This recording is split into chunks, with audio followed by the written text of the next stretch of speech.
தமிழ்நாட்டோட தென் மாவட்டங்களில் டிசம்பர் 17ஆம் தேதி பெரிய அளவில் மழை பெஞ்சு வெள்ளம் ஏற்பட்டிருக்கு.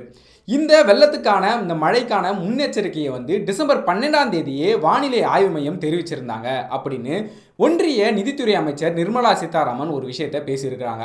உண்மையிலே இந்த தென் மாவட்டங்களில் பெஞ்ச மழையை பற்றி எந்தெந்த தேதிகளில் என்னென்ன அறிவிப்புகளை ஐஎம்டி வெளியிட்டாங்க அப்படின்றத பற்றி தான் இந்த வீடியோவில் நம்ம பார்க்க போகிறோம். வணக்கம், இது யூட்டன், நான் பிரகாஷ்.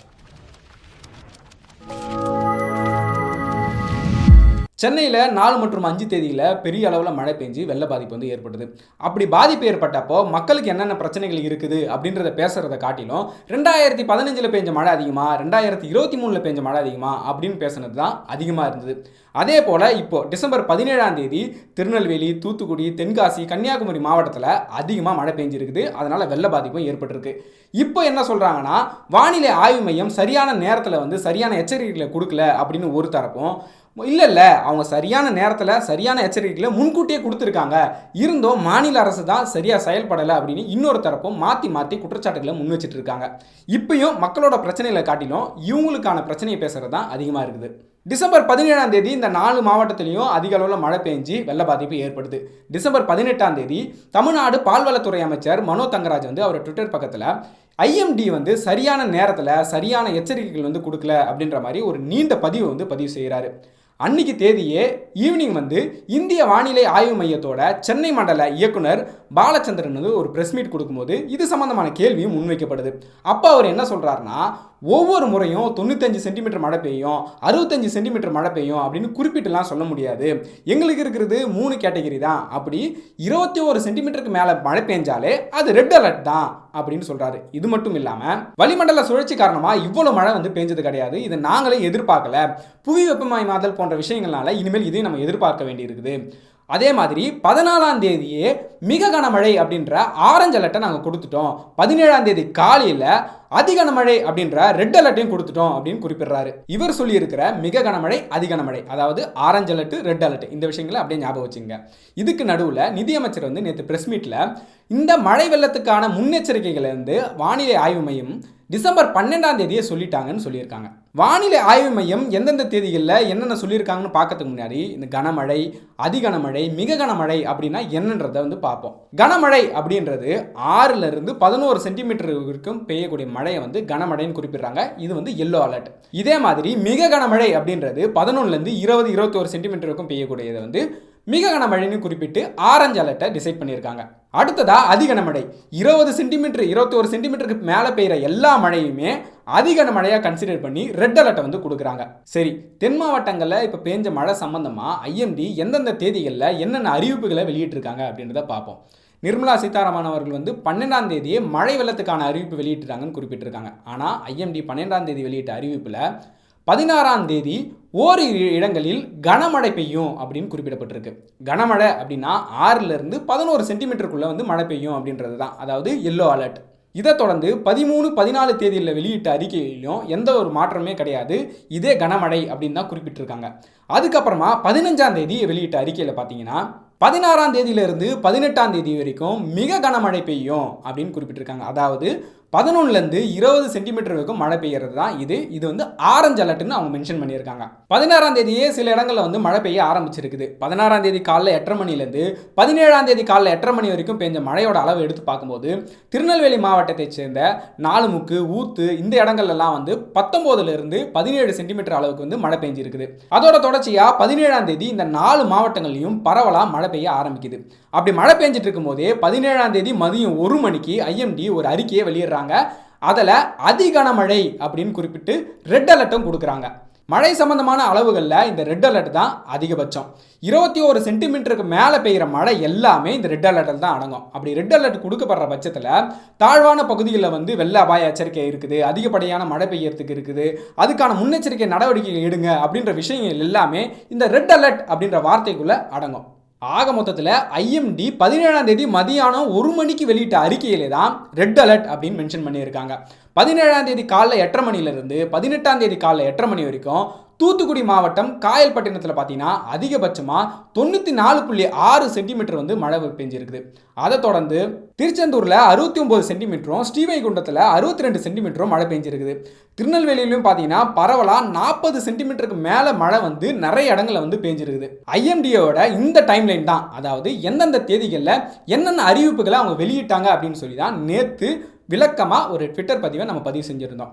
அந்த பதிலில் அந்த கமெண்ட் செக்ஷனில் வந்து பார்த்தீங்கன்னா ஐஎம்டி ஏற்கனவே வந்து 15ஆம் தேதியே சொல்லிட்டாங்க அப்படின்னு ஒரு வீடியோ எடுத்துன்னு வந்து பதிவு செய்கிறாங்க.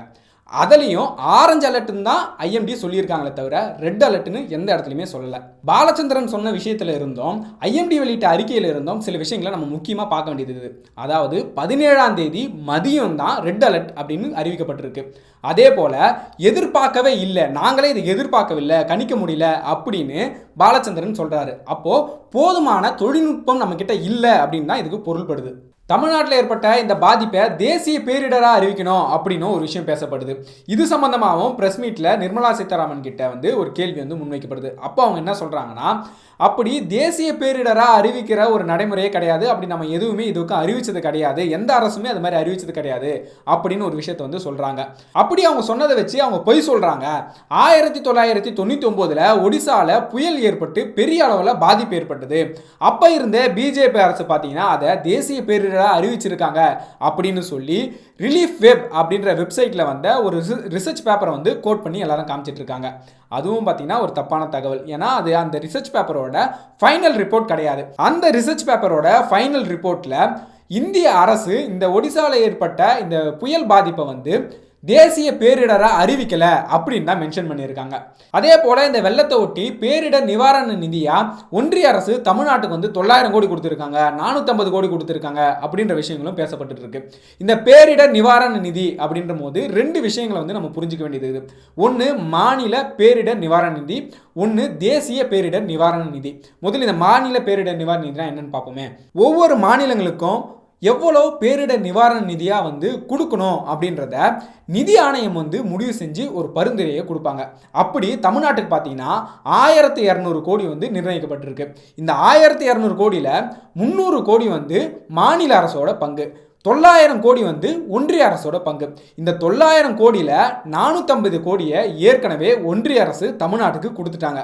மீதி இருக்கிற 450 கோடியை 2வது தவணையாக கொடுக்கணும். அந்த தொகையை என்ன பண்ணுறாங்கன்னா சென்னை வெள்ளத்தை ஒட்டி தமிழ்நாடு அரசிட்ட கொடுக்குறாங்க. சப்போஸ் சென்னை வெள்ளம் வரலனா கூட இந்த தொகையை ஒன்றிய அரசு வந்து தமிழ்நாட்டுக்கு கொடுத்து தான் இருக்கணும்.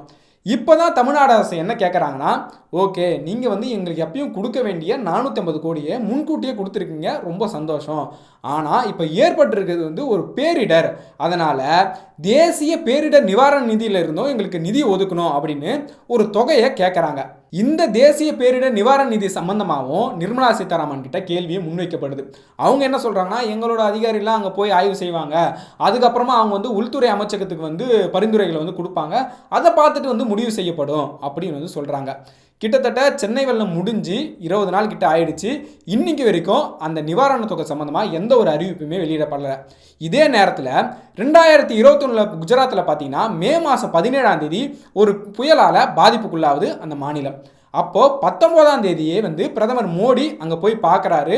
அதுக்கு அடுத்த நாள் 20ஆம் தேதி பார்த்தீங்கன்னா 1000 கோடி தேசிய பேரிடர் நிவாரண நிதியிலேருந்து குஜராத் மாநிலத்துக்கு கொடுக்கப்பட்டிருக்கு. இப்படி உடனே 17ஆம் தேதி புயல் பாதிப்பு ஏற்படுது, 19ஆம் தேதி பார்க்குறாரு, 20ஆம் தேதியே நிவாரண நிதி வந்து கொடுக்கப்பட்டிருக்கு தேசிய நிவாரண நிதியிலிருந்து. அந்த மாதிரி எந்த ஒரு அறிவிப்புமே தமிழ்நாடுக்கு இது வரைக்கும் அறிவிக்கப்படவே இல்லை. பிரதமரும் இங்கே வந்து பார்வையிடவே இல்லை.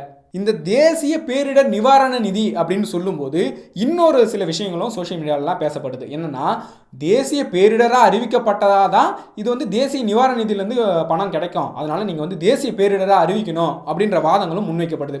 இதுவும் தப்பான தகவல். ஏன்னா தேசிய பேரிடர் நிவாரண நிதி அப்படின்றது நிலையாக ஒரு தொகையாக அறிவிக்கப்பட்டு இருக்காது.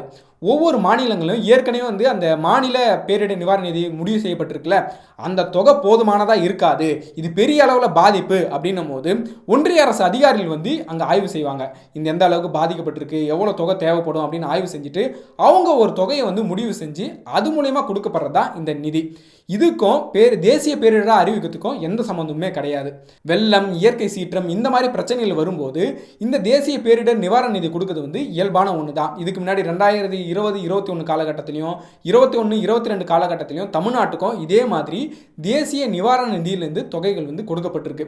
ஆனால் இப்போத்தி வரைக்கும் இந்த 2023 எந்த ஒரு அறிவிப்புமே வரல.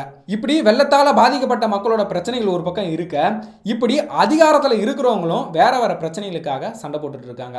எதுவாக இருந்தாலும் மக்களோட நன்மைக்காக இருந்தால் நல்லது தான். நன்றி.